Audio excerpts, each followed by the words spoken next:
চলে এসেছি ভেজ কোপ্তা কারি বানানোর জন্য। একদম নিরামিষ উপায়। এই মিশ্রণটার মধ্যে আমি ছানা, আলু সেদ্ধ, গাজর কুড়িয়ে নিয়েছি, বিনস কুচি করে নিয়েছি, আর কর্নফ্লাওয়ার আর অল্প ময়দা দিয়ে মেখে নুন, মিষ্টি, আদা বাটা দিয়ে মেখে নিয়েছি এই জিনিসটা। আর এই কারিটা করার জন্য আমি টমেটো, ক্যাপসিকাম, আদা, লঙ্কা বেটে নেব আর গরম মশলা দেব। দিয়ে এখন তেল গরম করছি। তেলটা ভালো গরম হয়ে গেলে এই কোপ্তার আকারে গড়ে গোল গোল করে আমি বড়ার মতো ভেজে নেব।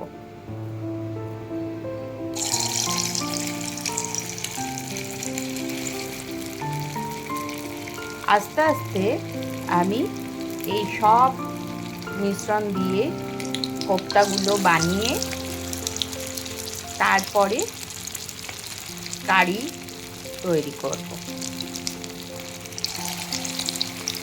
কোপ্তাগুলোর এক পিঠ ভাজা হয়ে গেছে, আমি উল্টে দিয়েছি, ওই পিঠটাও ভেজে নেব। প্রথম বড়া কটা তুলে নিয়েছি, এরপরে আমি আবার কড়া দিয়ে দিয়েছি, ছেড়ে দিয়েছি, এগুলো ভেজে তুলবো আমি পরপর সব। এটা হালকা ব্রাউন হয়েছে, লাইট, আরও ভাজতে হবে। অন্য পিঠটা আমি উল্টে নিয়েছি। মিডিয়াম টু স্লো আছে এরকম ভেজে নিতে হবে বড়াগুলো। ভেজ কোপ্তা কারিগুলো আমি সব কটা ভেজে নিয়েছি, ভেজে তুলে রেখেছি। এইবার আমি তেলে গরম মশলা, গোটা গরম মশলা ফোড়ন, তেলের মধ্যে এই গোটা গরম মশলা দিয়ে দিলাম।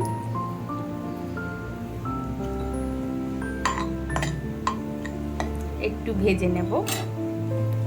আর আমি এদিকে এই মিক্সিতে টমেটো, ক্যাপসিকাম, আদা, লঙ্কা, টমেটো বেটে নিয়েছি একসাথে। এটাও এই তেলেতে আমি দিয়ে দেব। দিয়ে মশলাটা কষাতে থাকবো। এর কিছুক্ষণ পর কষানো হয়ে গেলে গরম মশলা দিয়ে কষাবো। এবার মশলাটার মধ্যে আমি একটু হলুদ গুঁড়ো অ্যাড করব।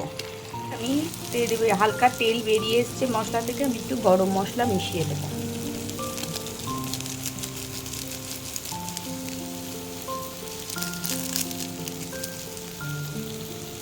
গরম মশলা দিয়ে আমি এবার একটু হালকা কষিয়ে নেব। অল্প একটু জল অ্যাড করে দেব মশলাটা ভালো করে মিশিয়ে কষিয়ে নেওয়ার জন্য।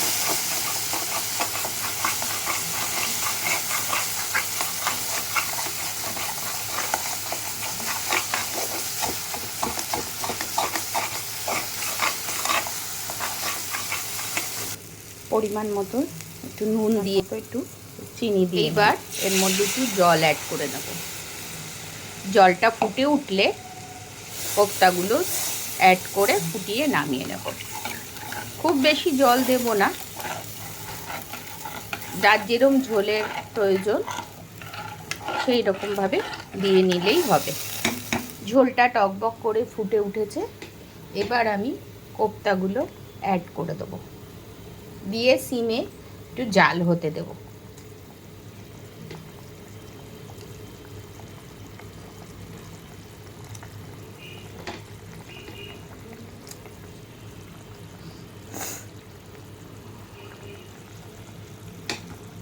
হয়ে গেলে একটু ঝোলটা টেনে গেলে আমি নামিয়ে নেব। আমি এবার কড়াই থেকে ভেজ কোপ্তা কারিটি নামিয়ে নিয়েছি।